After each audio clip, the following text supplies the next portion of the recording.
Hello, craft beer friends, and welcome to Season 10, Episode 5 of Tap to Craft Podcast. I am Denny Lewis coming to you from Boise, Idaho, and my partner in craft, the dog whisperer, and my favorite Florida man from Tampa, Florida, Mr. Chris McKenzie. How are you doing tonight? And of course, what is in your glass? I am doing spectacular. Like I just said, we were a little foggy today. Took 2 naps. It's supposed to be a day off, but we always have so much to do. But Yeah. I'm good. I'm here. I'm gonna flub up my words today, say some dumb stuff, but enjoy a great show with you. And in my glass, I'm drinking a beer from Three Sons Brewing down in South Florida, and this label has green on it, so we'll see what it looks like. Ooh, They're yeah. Hoppin' Gator. They call this an East Coast style IPA, so it's not really hazy, but it kind of is. That's a little But cloudy. it's Yeah. it's Not kind hazy. of citrusy, but still kind of hoppy and really easy drinker, clocking in at 6.5%.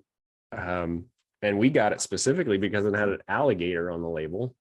So labels got me again, but I'm enjoying it. So what's in your glass and how are you doing today? Oh no, you froze. On the, Oh, your computer oh, there you froze. are. There you are. Okay. No, your Oh no. computer froze, Oh not no. Is mine. it going to be one of those days? Son It's of a okay bitch. because we've got the Facebook audio. Your audio will be there and mine will be here and we'll put it all together and it'll be fine. Yeah, we'll make it. We'll We'll make it. make it. We'll make it. So, if you didn't hear me, I wanted to know what was in your glass and how you were Oh, doing today. well, thank you, Chris. I am doing great. We just got back home from a weekend camping in the wilderness of Oregon, outside of Unity, Oregon, in the hills there. Just Sarah and I in our trailer with no one else around. I mean, there's people around riding their ATVs and their side by sides, and there's hunting season actually started for archery, so there were some archery people out there going hunting in the mornings. But it was a fantastic weekend trip. We're trying to go places just for a weekend that are less than 3 hours drive from us, and we like to have trees. We like to have some water, either a lake, reservoir, or a stream or river. And we like to camp right next to that stream or river if we can. And we did. We camped right Good. next to the South Fork Burnt River, and it was so peaceful. And that water was actually running pretty quickly, which is amazing for the end of the season. But it's fed from a reservoir, so that reservoir must have a lot of water in it to release. But we did that this weekend. Had a great time. Came back. I mentioned to Chris before we started recording that I I got back and because we went through some mud, the trailer was covered in mud. So I took the pressure washer out. I washed off the mud. I soaped it up. I cleaned it with the car brush. Got it all spick and span. And then one of the things I've been meaning to do is we have a little part of our house that is in the shade all the time, never gets any sun. And I had a little bit of moss growing on our siding, and I've been meaning to go and clean it off. So I had the pressure washer out. So I said, well, you know what? Let me just go ahead and get on the roof, pressure wash this stuff off. And then I got that off, and I noticed, oh my gosh, my gutters are full of crap. Let me go ahead and wash those out. And then I almost became a statistic. I almost fell off the roof, but I didn't. I caught myself with my. Just like Chevy Chase in Christmas Vacation. You had stapled the sleeve of your shirt to the gutter, and that saved you. Yeah, it wasn't that bad. It wasn't that close, but I did slip. And as I was about to head off the edge, I kind of lowered my body and rolled and stopped myself with my knee and my elbow. And what happened is I twisted so fast, I think I popped out some ribs. And I'll tell you what, I'm a little bit sore. And I'm getting a little old to be doing that kind of acrobatic moves on a 15-foot high roof. But I did. But I'm still here. I'm safe, and that's how I'm doing. What's in my glass? How about that? Something that's going to help those ribs. Yeah. So, we talked about our favorite in breweries. Ninkasi Brewing out of Eugene, Oregon is my favorite in brewery. And I mentioned that in the early days when they first started brewing, they were doing a lot of variety of beers, and they did lagers. And there was a couple lagers I really liked and a couple ales I really liked. And then they started pretty much putting out mostly hoppy stuff. I love hoppy stuff, but I also like good lagers, and I made a comment that I just wish they would, release more variety. Guess what? They did. I'm drinking Ninkasi Premium Lager or Gold Premium Lager in 16-ounce cans. A 6-pack of these 16-ounce cans, $6. What? Come on, $1 a can for 16 ounces of beer that is actually good beer. So Good cheers Lord. to Ninkasi, my favorite in brewery, making a lager and getting it to me in Boise. Well, it all comes back around, doesn't Yep. Eventually, I hope. it? All right, let's get the show going. But before we get too far in the show, we always want to let anyone new listening to Tap to Craft podcast know what we're all about. We are an educational podcast focused around celebrating all things craft beer because we want to assist you, our listener, along in your craft beer journey and adventures. And you're listening to episode 239. We're recording a little bit early on Monday, September 11th, 2023. Wow, it's September 11th Hmm. today. Yep. Wow, I didn't even realize it was Yeah. 9/11. That's unfortunate because I guess it just shows that the longer you get away from something, the more it kind of settles down, at least for Hmm. people that weren't immediately affected by it. But yeah, it is 9/11 today.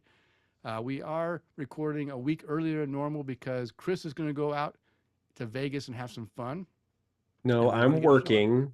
I'm working. Of course, Hey, what my happens in Vegas stays in Vegas. except herpes, that shit follows you forever.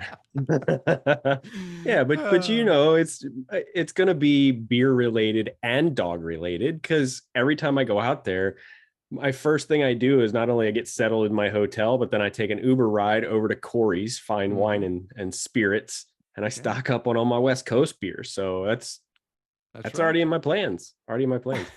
That's right. Yeah, and but hey, if you want to join us during our recording sessions, normally it is the week before we release. You can do that on Facebook.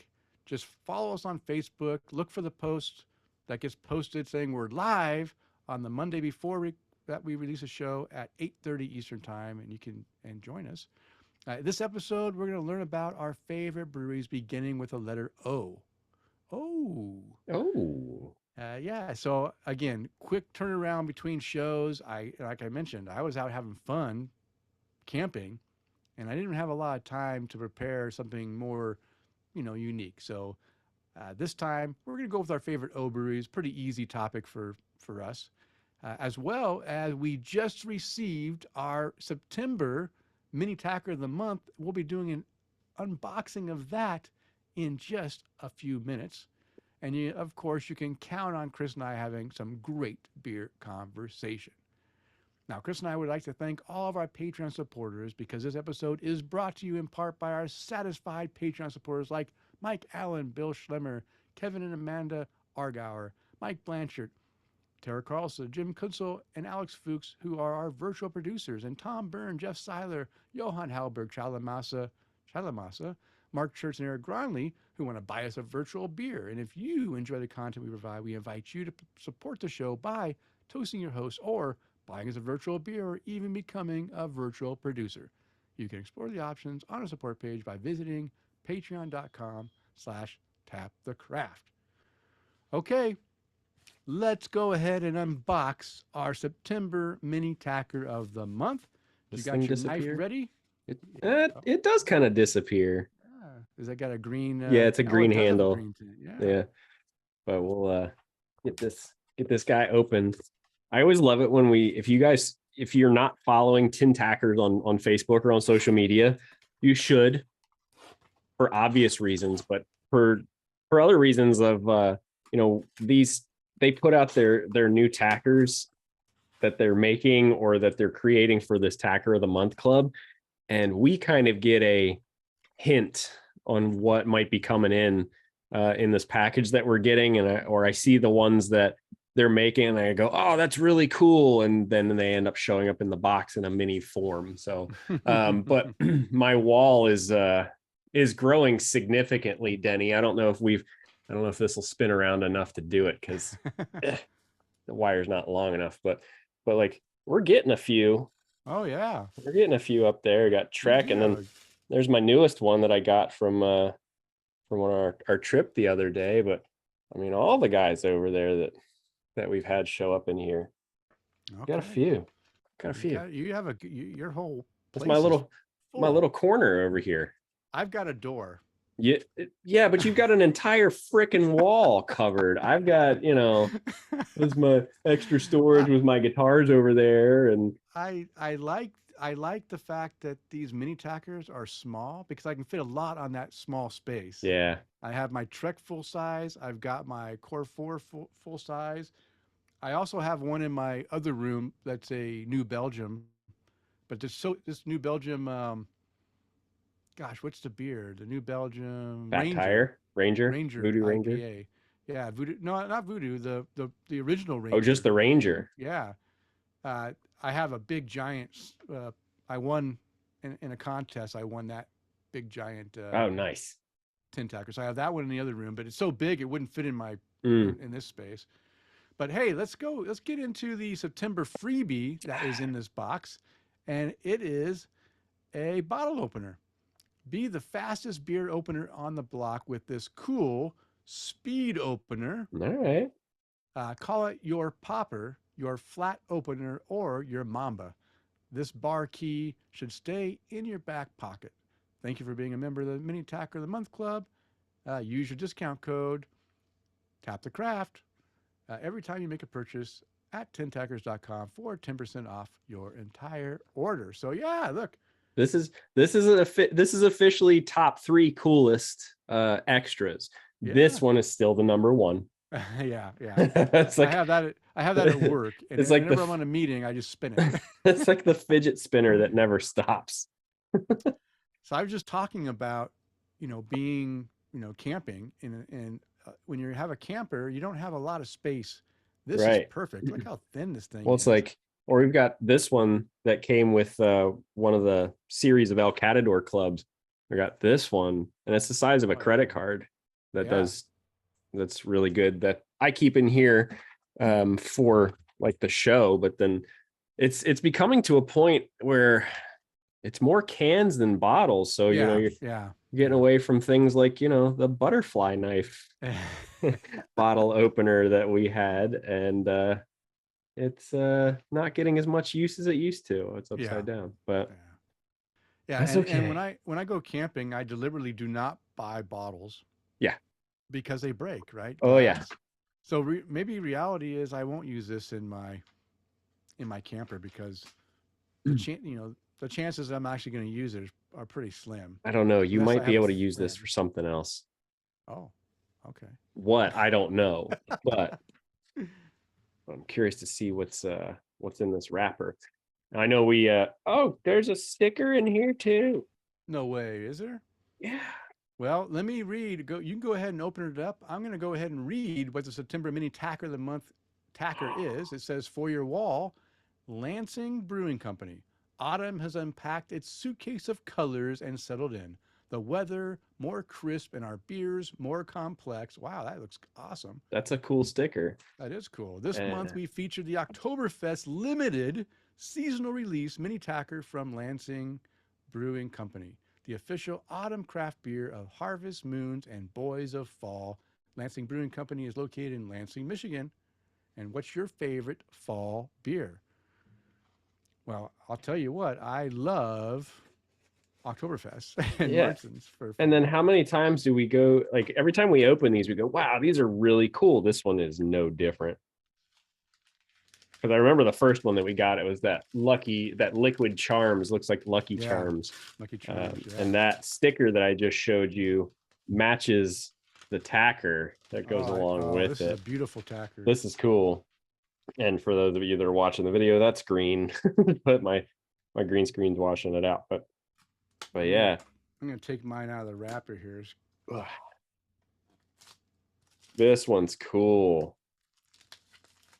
I'll tell you what, this is a nice, this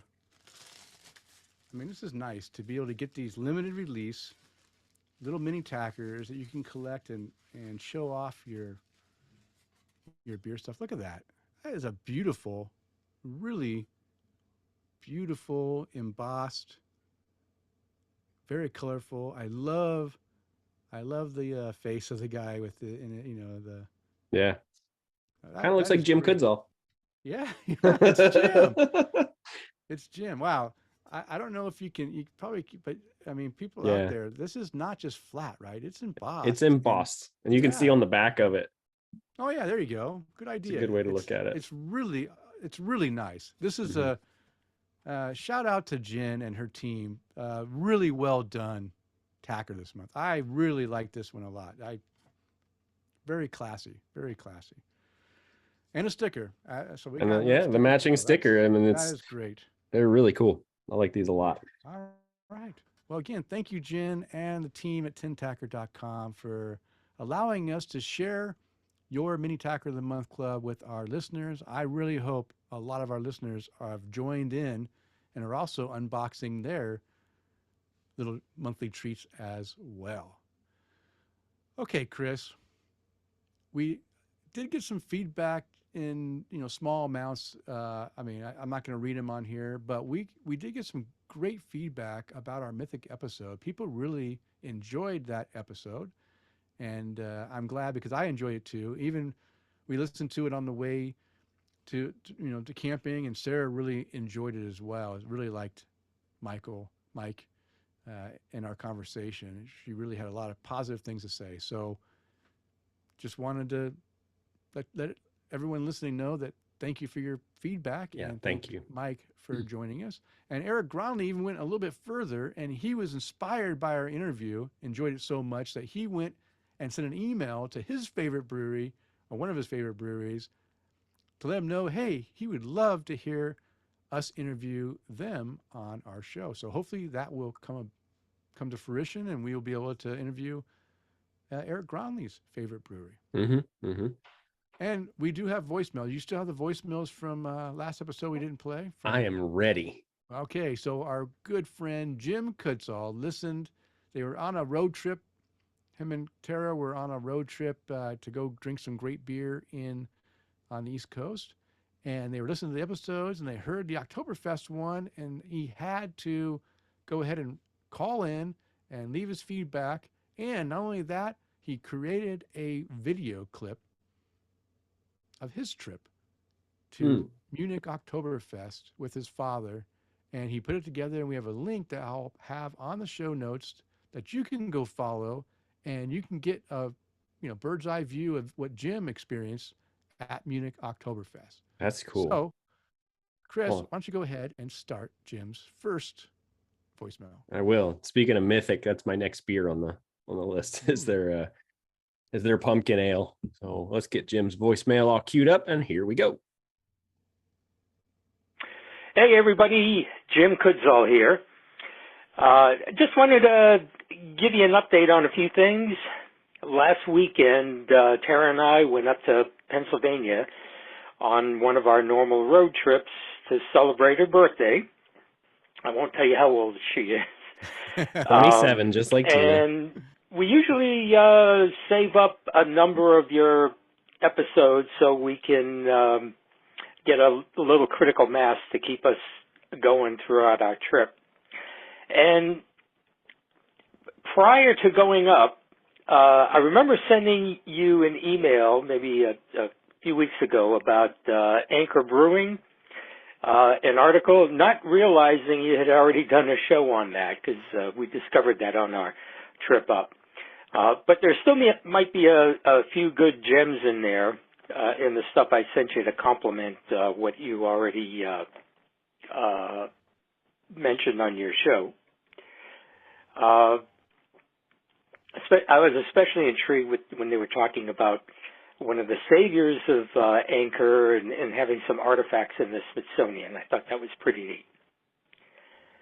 But your latest episode, the one on Oktoberfest, that one inspired me to dig up some old video clips I took on a visit back in 2006.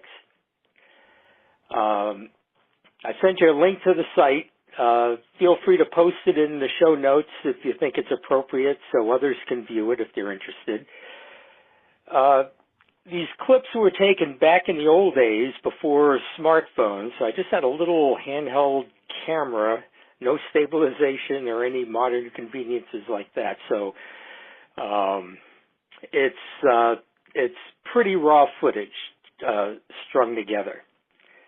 And I made sure not to add any narration so the viewer can experience the sights and sounds as it was going through Oktoberfest back then.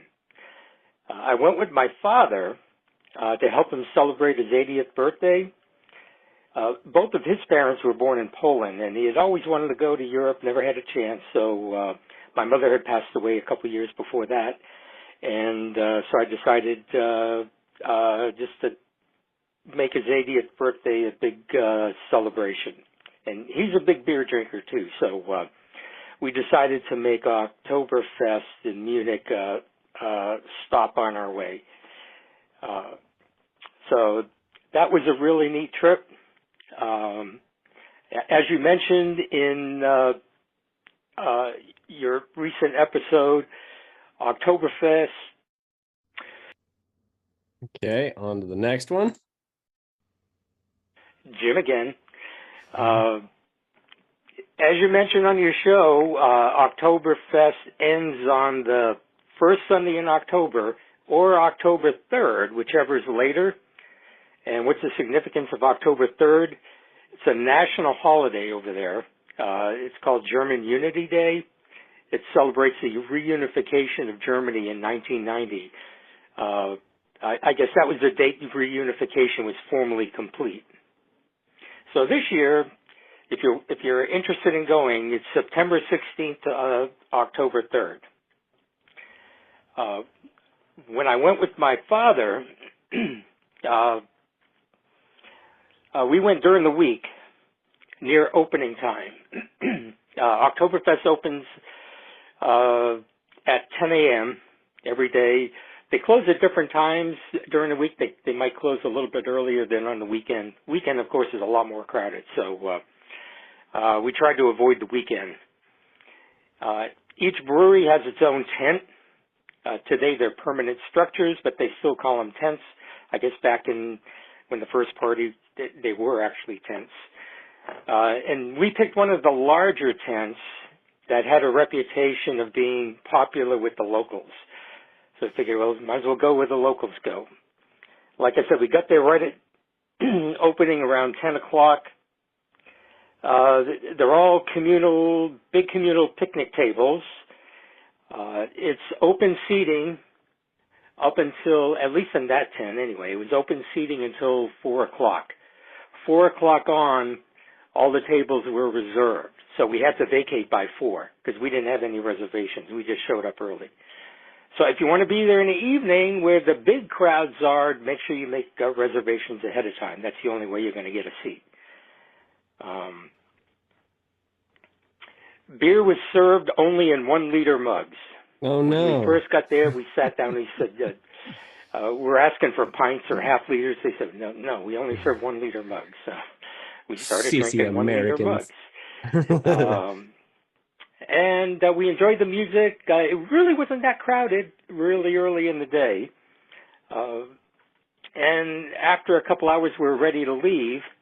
But then a group of Americans from Chicago sat down at our table, and we got into conversation and then into partying mode. So we ended up staying there till we were forced to leave at 4 o'clock. Boy. Because there were people breathing down our necks saying, hey, this is our reserved table. So we got out of there at 4. We walked around, poked in at different tents. You could see that on the video if you take a look at it. Oh, number 3. Hey, Jim, for the third time. Just to continue, we met up with our new Chicago friends later at the Hofbrauhaus, which is a must-see if you ever go to Munich. if you go off season from Oktoberfest, you get a little flavor of what it's like. But the Hop Bar House, a lot of history behind that. You can look it up. It's definitely a must-see if you're there. They serve the same kind of beer. There you can at least get a half liter if you'd like. But most people are still drinking 1 liter mugs. By the way, just to wrap up that Oktoberfest day, between my father and I, just the two of us, we drank 15 liters of beer that day. Wow. I won't tell you how it was split between the two of us. I don't care. I take it all back. And then just one final thing before I let you guys go. While we were up in Pennsylvania, we stopped in at a brewery. I highly recommend it. It's called Tuned Up Brewing Company on Main Street in Spring City, Pennsylvania. And their signature beer is called Raspberry Acid Freakout. It's 9.5% ABV. It's a tart. I think they might refer to it as a sour. It's really a tart. Very, very smooth. Goes down real easy and is dangerous because it's 9.5%, but you would never, ever know it. So you can get in real trouble with that. It's called Tune Up Brewing Company because the owners are musicians. Nice. And they actually gave Tara a link. I haven't seen it yet, to a site where he has a link to one of his albums. I don't think they're very famous people, but they're really into music. Guitars all over the wall. Really small place, but if you happen to be in the area, definitely stop in. It's well worth the trip. And I gave that beer a 5. I don't give many 5s, but that one definitely deserved a 5. And they have some guest breweries stuff on tap there as well. All right, keep up the good work, guys. Looking forward to your next episode. Thanks. Well, thank you, Jim. That was great information. We really appreciate you calling in. And if you want to be like Jim, superstar listener, you could call our voicemail line at 208-536-3359, or if you don't like that many numbers, 208-53-ODDLY, and leave us your voicemail like Jim did and talk about something we talked about on the show, give us more information, or just say hi. We love it. We love hearing from our listeners. Mm-hmm.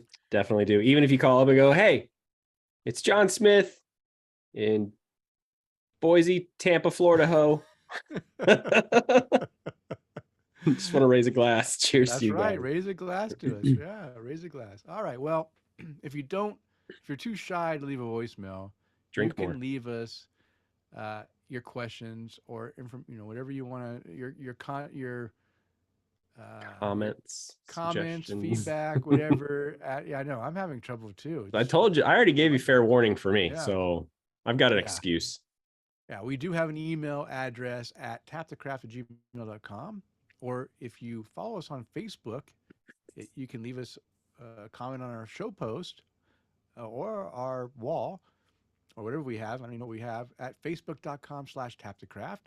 And we do have a website, tapthecraft.com, to go visit and find out all good information about us and the show. All things Tap the Craft, even TikTok, Denny. Oh, you know what? I don't have the TikTok thing because I don't even know what the address. You need to send me the stuff for that so we can get people to go visit you on TikTok. Yeah, I just put a video up there the other day that kind of made me laugh. It was a little political, but it still made me laugh all at the same time. There's somebody in one of the press conferences asked the press secretary, is it true that President Biden wants to limit Americans to 2 beers a week? I had to play with that one. So yeah. So if you guys go check us out, we're Tap the Craft on TikTok. I will send that to you as well too, Denny. Yeah, send that to me and I'll put it on our links of things so people can easily find on our Linktree site. You can find that by going to tapthecraft.com/Linktree, when that'll get you there. Or if you want to join us on our Discord server, it's our own private social networking site server at taptocraft.com/discord. We'll get you there. Join our community there to chat about beer, say hi. We have a lot of different channels for different topics. Okay, Chris, let's continue the conversation because now it's time to untap the craft and see what our listeners are drinking according to Untapped. Well, and remember, if you want us to read your check-ins, make sure you follow me on Untapped at MCK1345. And we'll read your check-ins approximately 24 hours prior to us recording. But like Denny said in the beginning of the show, this one's kind of an off week because we're couldn't record next week. So whoever got check-ins, we're going to read them in there too. The first one is going to be from Johann Halberg, and he is drinking a White Horse by Alscoot Farm and Brewery, drinking that at the Kinderstugen. Hope I nailed that one. But 3.5 caps for that beer, no notes to go along with it. And we've also got Alex Fuchs drinking a Birra Roma Chiara by, I read Swedish. This is not going to go good. Pivovari Staropramen at Bartov. 3 cap rating. Is he in Sweden? So no. So I just read Johann's. Oh, okay. And then I had to go and read Alex's. So I had to go from a Nordic language to, I don't know where he is now. Or where's Alex this time? He seems to be all over the place. Yeah, he does. He travels a lot. Yeah. I don't know. I don't know where he's at.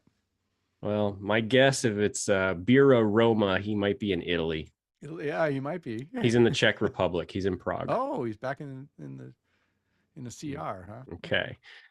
Also from Johann, he's checking into a Martin beer from the same brewery, Alscoot Farm and Brewery. 4.25 caps on this one, though, but no notes to go along with it.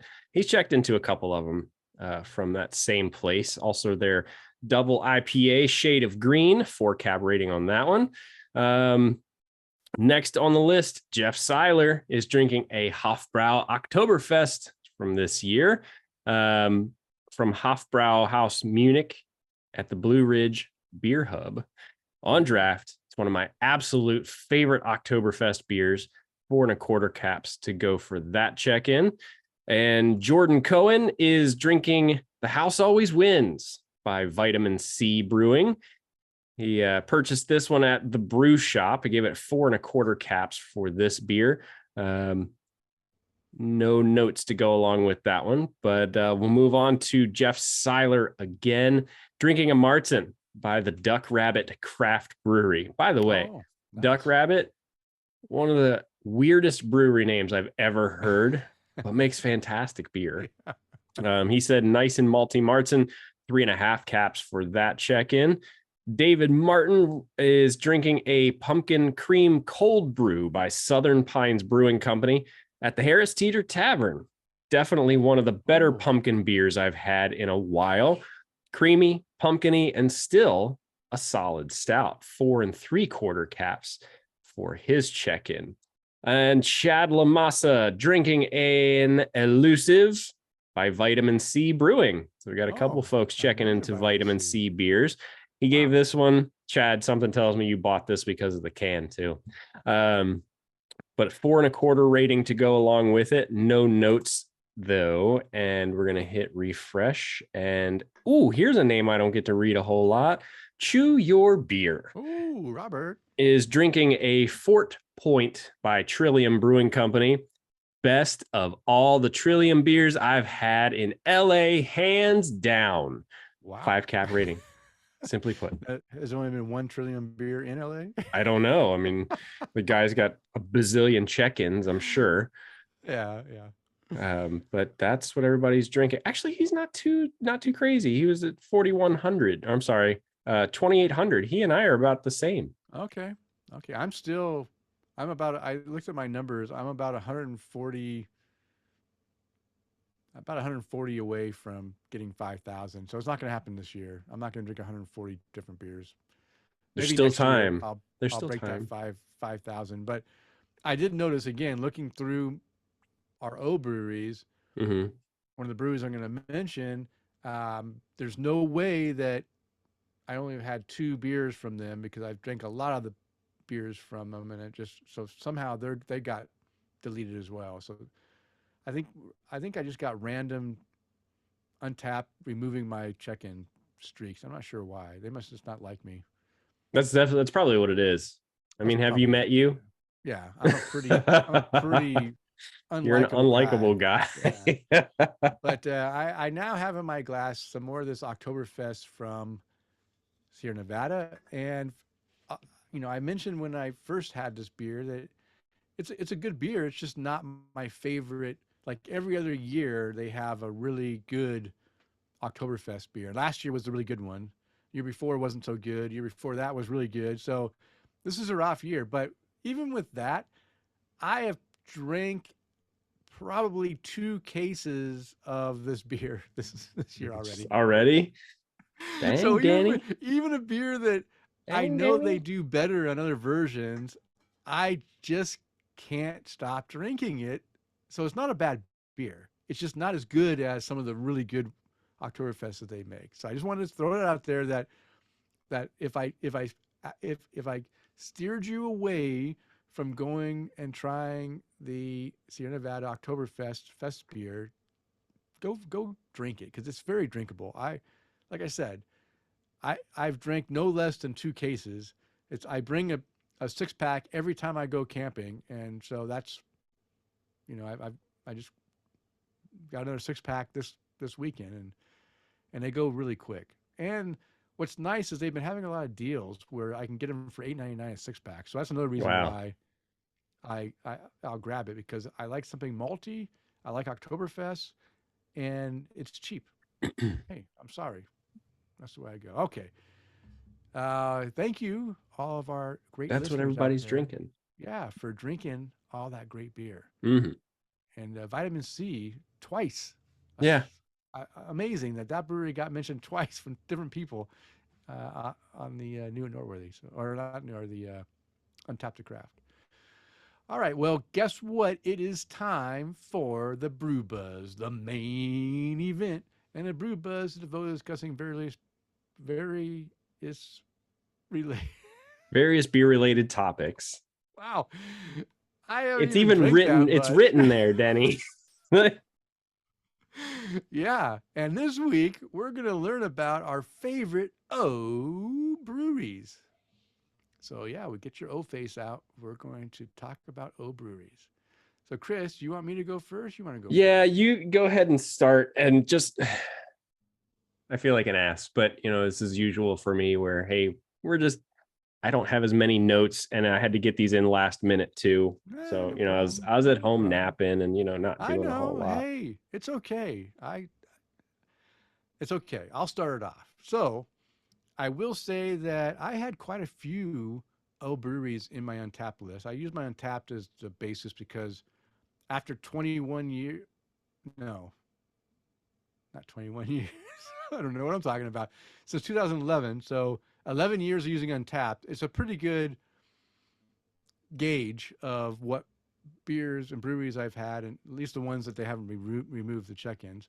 And I had quite a few O breweries, but the problem is a lot of them were just a couple beers here and there. And I did have actually the brewery that had the most beers that I checked into it's actually not on my list because even though I've tried a lot of their beers, I have not enjoyed many of those beers. Mm. I keep trying, like our motto is, if you haven't found one you like, keep trying. And you know what? With that brewery, I just can't seem to find. I find one or two that I really enjoy, and the rest are just like, it's okay. I won't mention the brewery because I don't want to embarrass anyone out there, but it is a Colorado brewery, so you guys can guess. But this Colorado brewing is on my list. It's Oscar Blues Yeah. Brewery out of Longmont, Colorado. Now, they do have 2 other sites around the country, but it is all originated in Colorado. I've checked into, according to Untapped, 25 unique beers from them, and 3 of these beers I gave 5-star ratings. So right there, I have 3 5-star or 5 cap. I put star, but 5 cap ratings. So they make some good beer.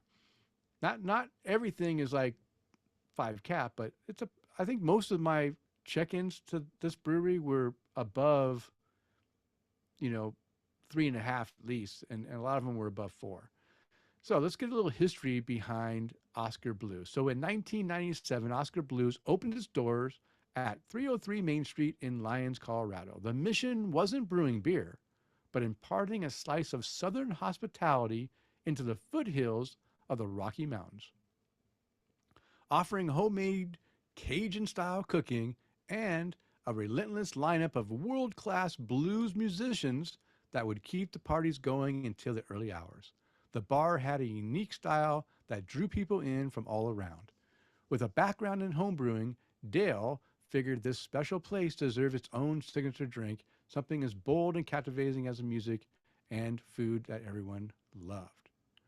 In 2002, a spam fax printed out in the Oscar Blues office selling beverage equipment, including a hand-canned can seamer.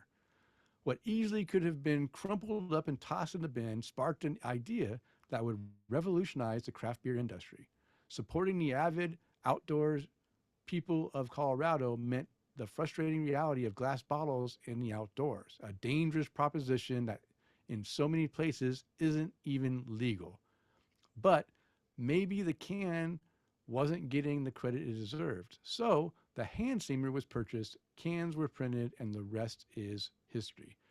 And this is pretty much Oscar Blues was the first craft beer in a can that I ever saw.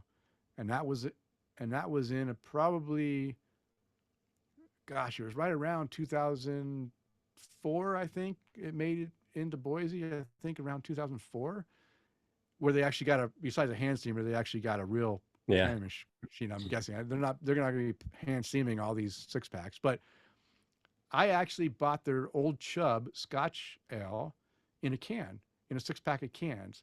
But at first, when I first saw it, I said, what kind of crappy craft beer is this in a can? Because cans. God, remember the day? Yeah. And I bought it and I'm like, wow, this beer is actually good. So it opened my eyes that, well, not all crappy beers in cans. There's actually is some good beers in cans. So I just wanted to tell you my little story about Oscar Blues and how I found them. And I was thinking that the beer wasn't going to be that good, but I had to try it because I like Scotch ales and I enjoyed the beer, and I kept buying their beer. Okay, today, Oscar Blues has 3 production facilities in Longmont, Brevard, and Austin that deliver the freshest beer or craft beer across the country and create a wide variety of amazing small batch beers only found at their tap rooms. Now, I've never been to the tap room, but I'm thinking that I need to visit Oscar Blues tap room when I go through Colorado for sure. It says that they've tapped and canned thousands of different beers over the course of the last 20 plus years. So my favorite beers, I just have 3 I'm listing. 2 of them are, well, actually all 3 of these are 5 cap ratings. These are my 3 5 cap rating beers. The first one, no particular order because all 5 caps are equal. They're all 5 caps. But the one beer that I drink a lot of because I like this beer, Death by Coconut Porter, 6.5% ABV. Here's what they have to say about this. Intense, pure liquid cacao flavors swirl with popping coconut aromas, all supported by a semi-sweet porter made from loads of dark chocolate and extra dark caramel malt. Delicious. This beer comes in 6-packs, 12-ounce cans, and it's fantastic. Go out there and get it. It's seasonal. So when it comes out, it's getting ready to come out right now. I was going to say it's probably wintry. Yeah. So go look for it. Go grab a 6-pack. It is really, really good. I love it. 5 cap rating. And every year, it's still a 5 cap. It never goes down in rating. I never have rated this. I actually checked into this at least 3 times at different batches just to go ahead and, recheck and see if it still holds up. And I keep putting in there, it's still a 5 cap rating. Yeah. Still a 5 cap rating. It is so good. Okay. The next one, also one of my favorites, is the Bourbon Barrel Aged 1050 Imperial Stout. Now, this is the Bourbon Barrel Aged version. The regular 1050 is still a great beer. I think I gave that a 4.5 cap rating, but the bourbon barrel aged one just steps it up and has done so well that I gave it a 5 cap.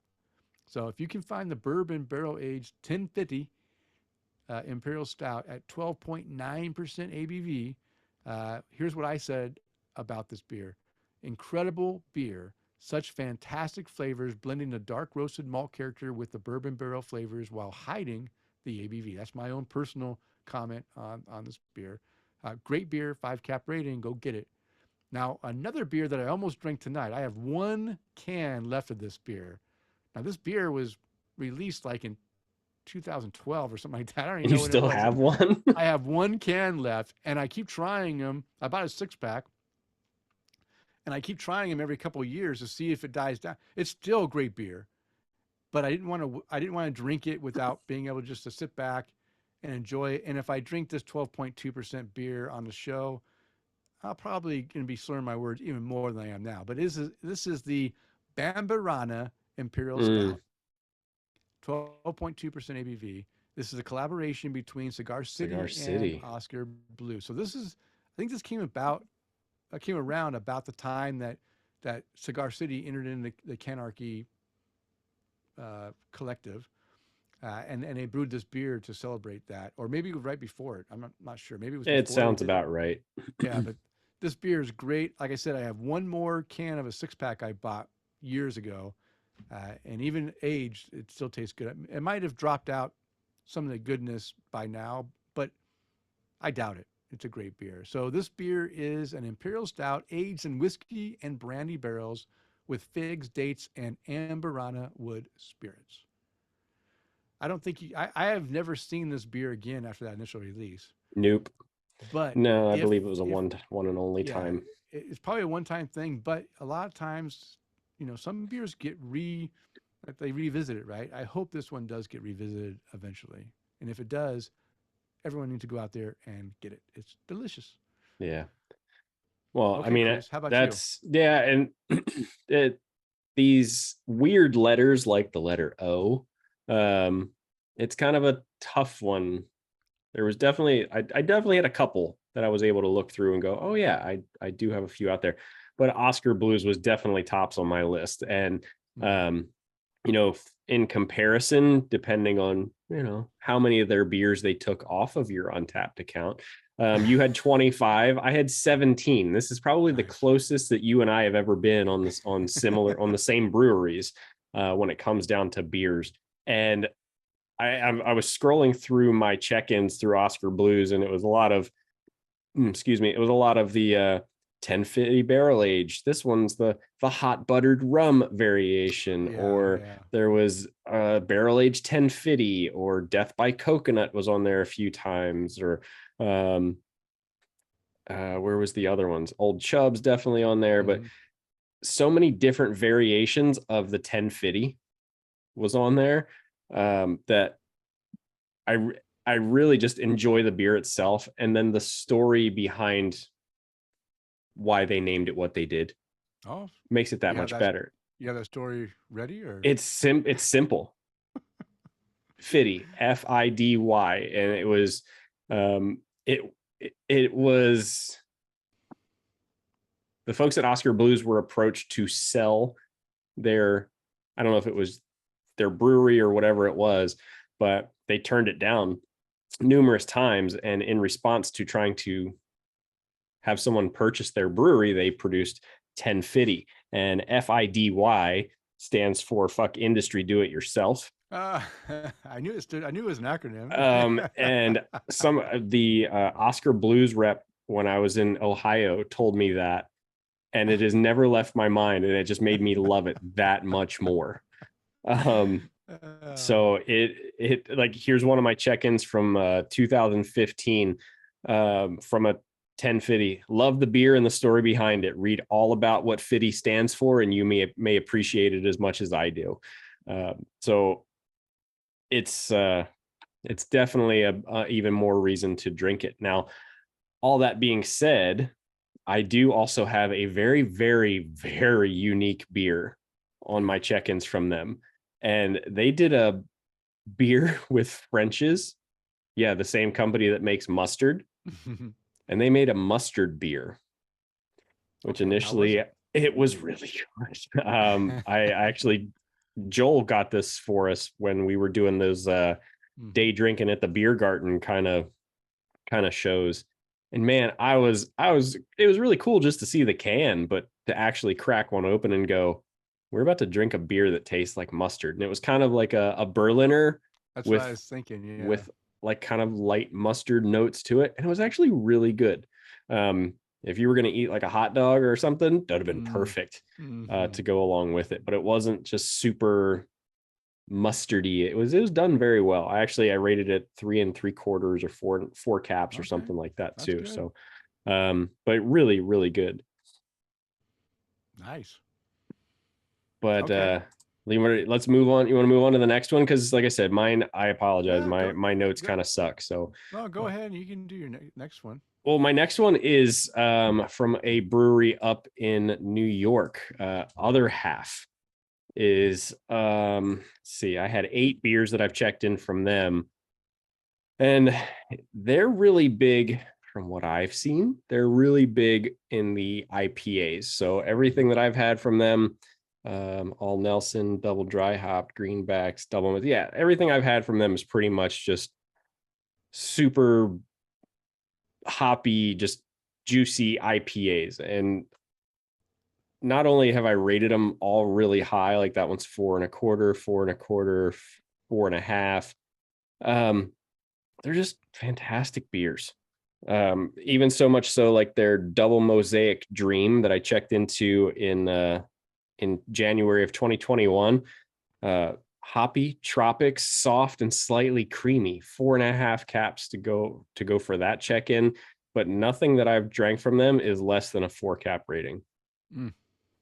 Now they are out of Brooklyn. Yeah, Brooklyn, New York. Okay. Yeah, and they founded the brewery with a simple mission: to create beers that they wanted to drink from a company that they wanted to be part of. So their vision was to build a passionate team that brewed great beers in the state of New York, done so with effort and thoughtfulness to represent the quote other half of the industry. So they wanted to be the, not necessarily bigger, but better. Take the high. Yeah. But today, other half create craft beers in their Brooklyn brewery are dedicated to collaborating with breweries both in New York as well as across the world in an effort to constantly move the industry forward while elevating the craft. The other half team believes that local breweries play an important role in their communities, which is why they partner with these other like-minded breweries and brands in local NABs across the country and the world, but always return to the home state of New York and their Brooklyn tap room. Nice. That's yeah, pretty Other cool. Half is one of the breweries I really want to try, but I have not had any of their beers yet. Yeah, definitely enjoyed them, but it's hoppy. It's definitely hoppy. Okay.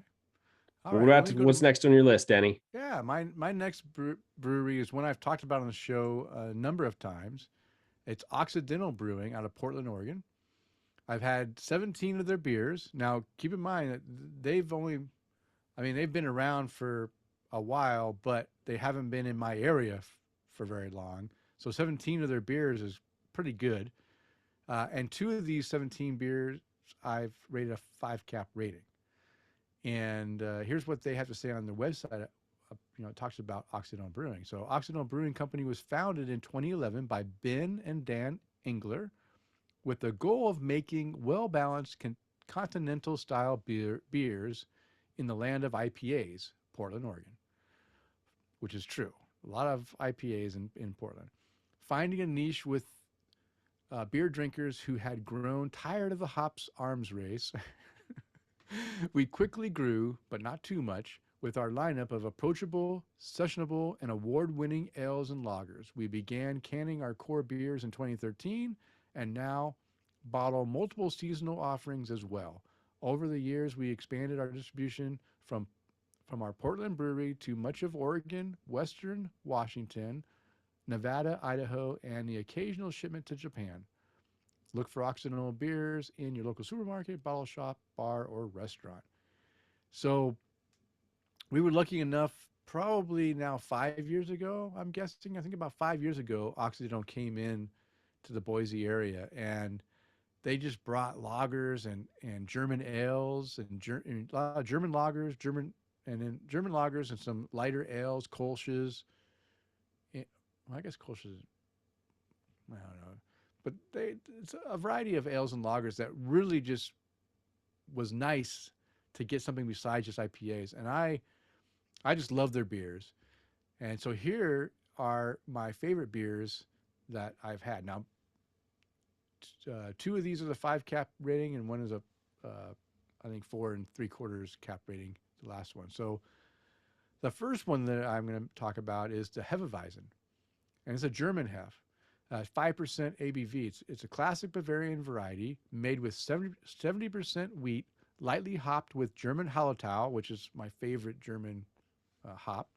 It's refreshing and slightly dry with the beguiling banana and clove notes.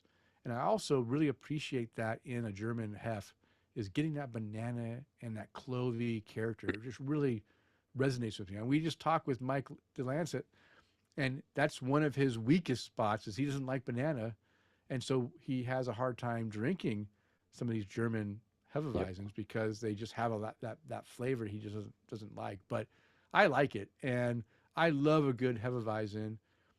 I don't want to drink it all the time. It's not a beer I want to drink like one after another, but if I see a good Hef, a German Hef on tap, I'll go grab it, drink that one, enjoy it, and then go on to another beer. I can really appreciate that. The next beer is another beer style that can be good and can be bad. We've talked about this style on the show, and I enjoy a good one, but I also can really hate a bad one. Yeah. But this one's a really good one, 5 cap rating, so really good, well done. It's called the Lucabrator Doppelbock. It comes in at 6.7%, which I think is the key. 6.7 is not 8%.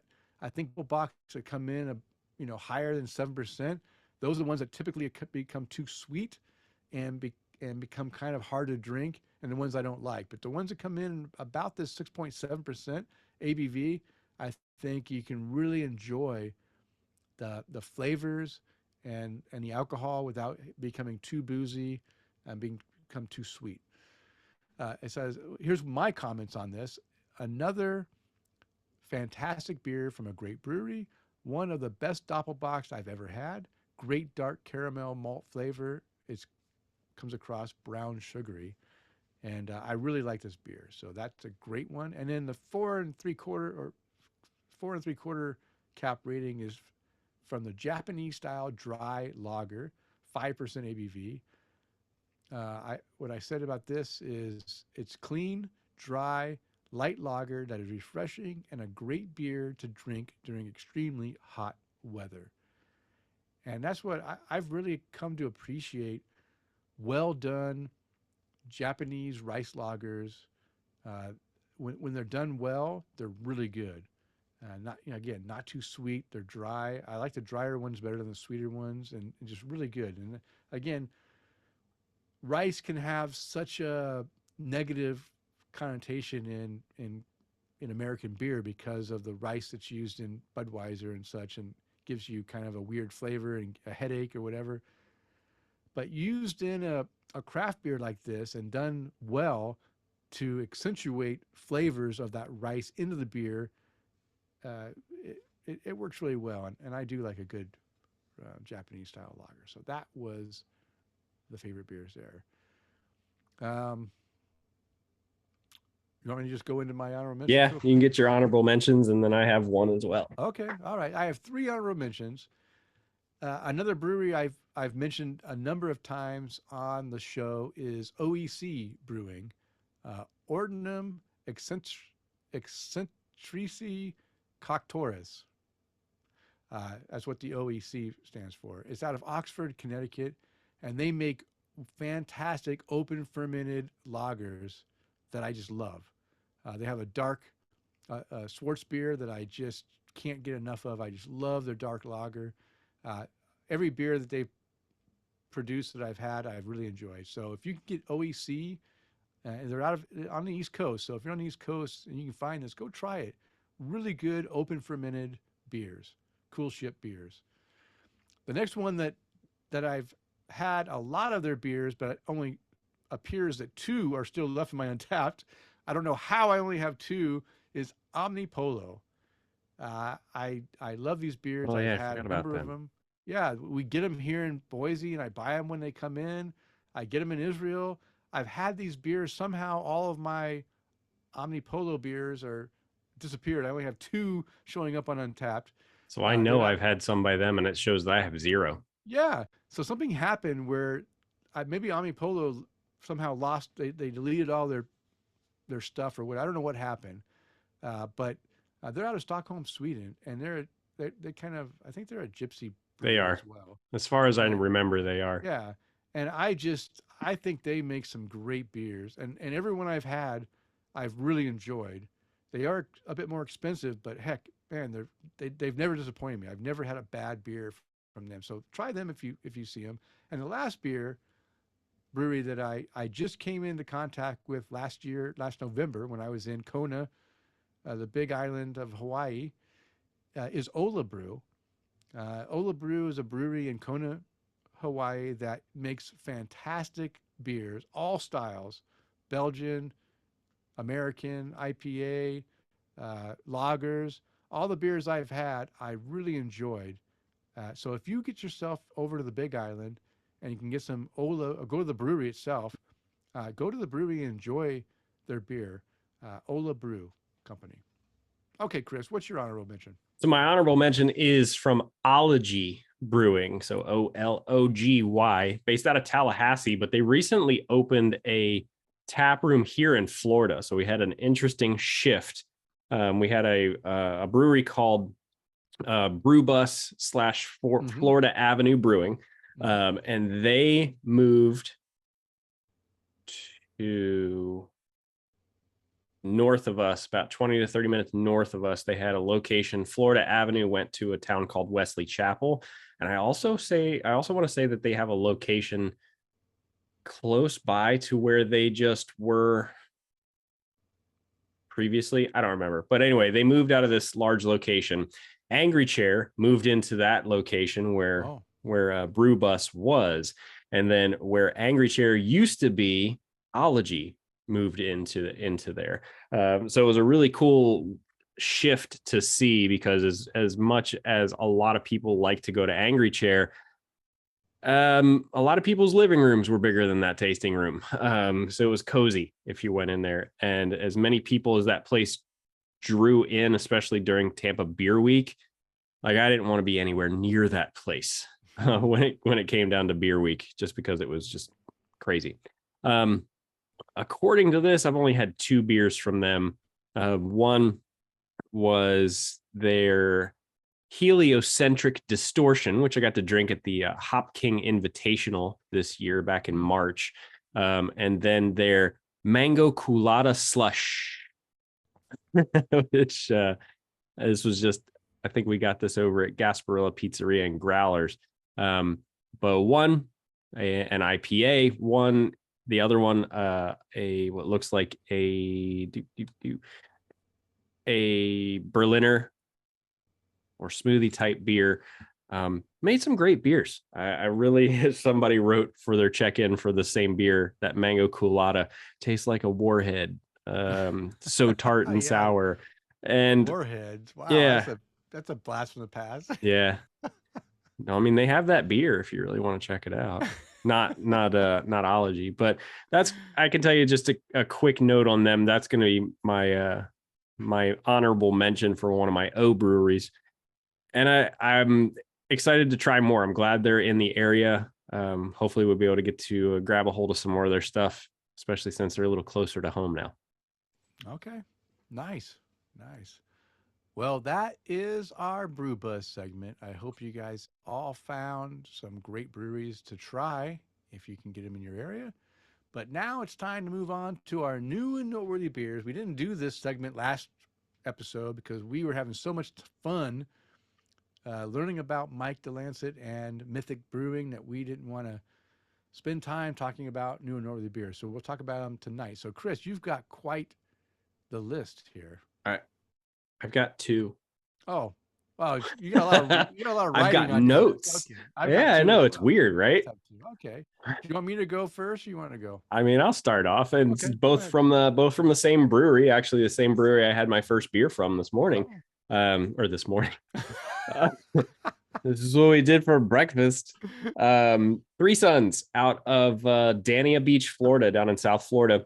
If anybody ever goes to Fort Lauderdale and you fly into Fort Lauderdale Airport, they're literally minutes from that airport, and I highly recommend. I still got to get the pictures and stuff up on our Facebook page when we were there. Really cool place. The staff was just super friendly, happy to chat with us. Hey, try this, try that. You want to try this? Here, try this. Get it. We were normally when we go into places. For those of you that do that are bartenders and beer tenders and stuff, and you have the folks that come in and go, we want a flight. I'm sorry. But I also go into breweries, preferably when it's not busy, and I go, so do you guys do flights? Can I get one of everything?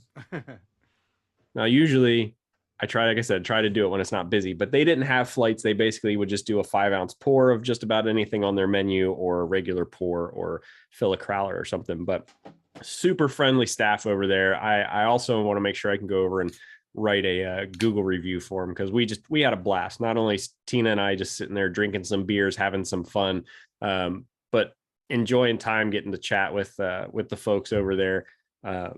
Austin was one of the guys that we talked with. Jeff was the other guy that we talked with, and then Allison. I think Allison was the manager there that day.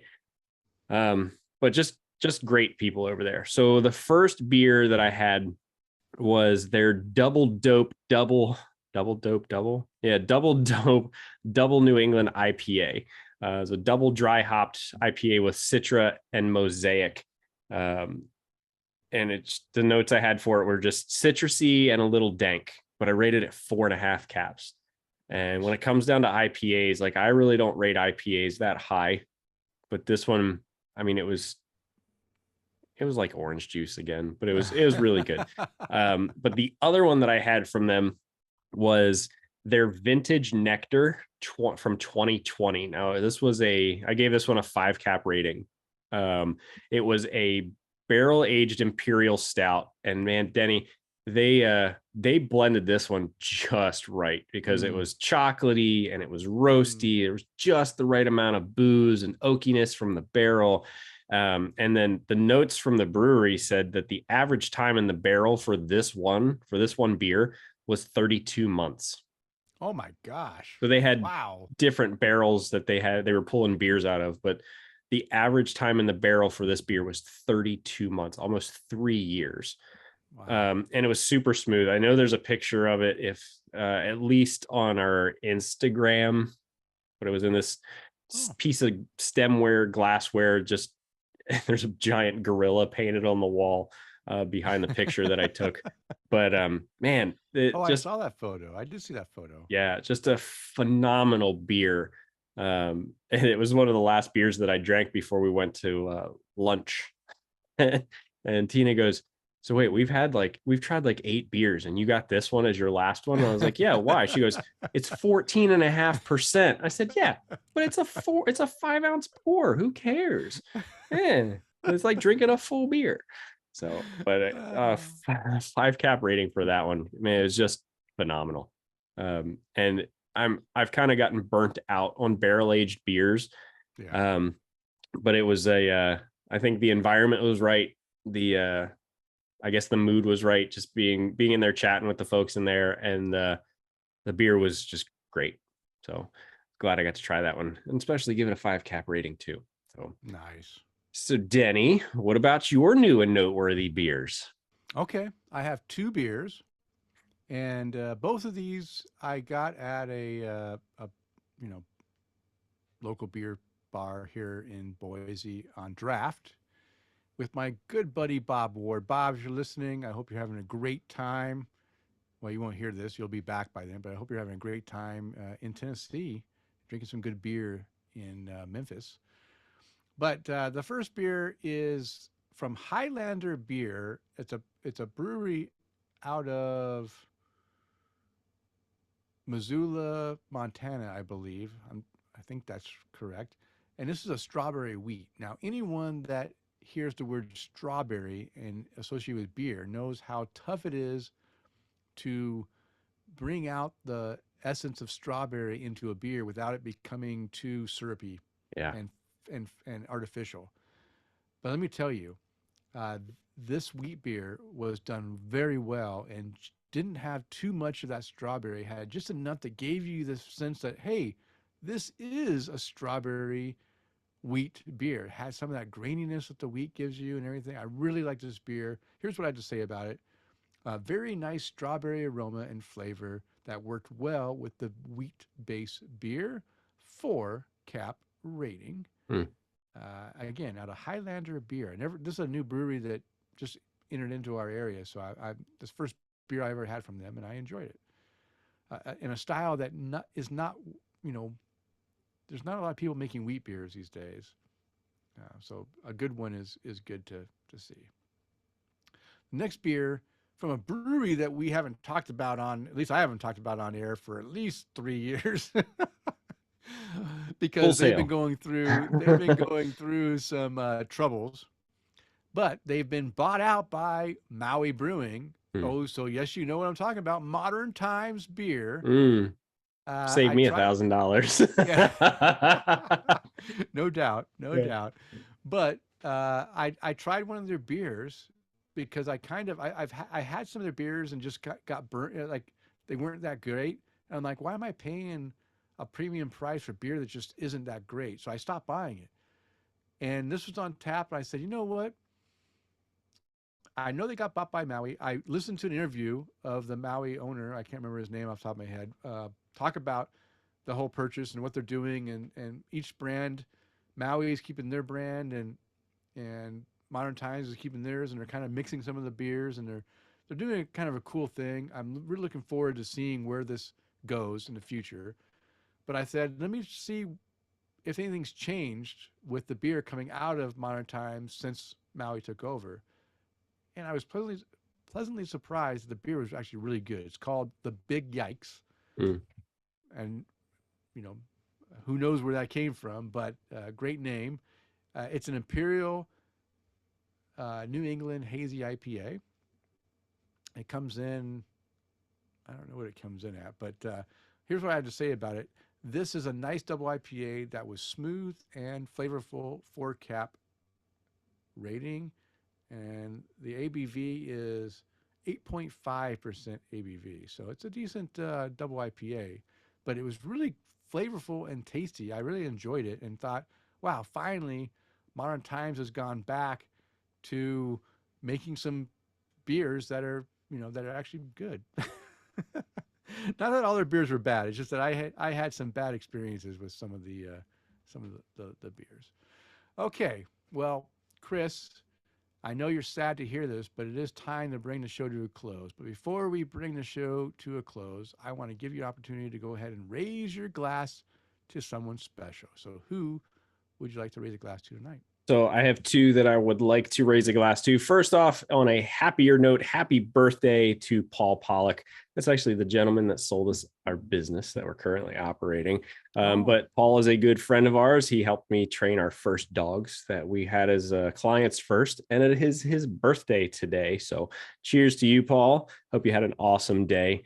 But as Denny mentioned, we are recording on 9/11, and today we remember the tragic events of September 11th. And in our podcast, we want to pay tribute to the lives lost, the heroes who emerged, and the strength of our nation. Through storytelling and dialogue, we want to honor the courage of the first responders, the compassion of ordinary citizens, and the unity that arose from the ashes. So let us raise our glasses to the memory of the folks that were impacted by September 11th. Cheers. Denny, Yes. who would you like to raise a glass to? Wow.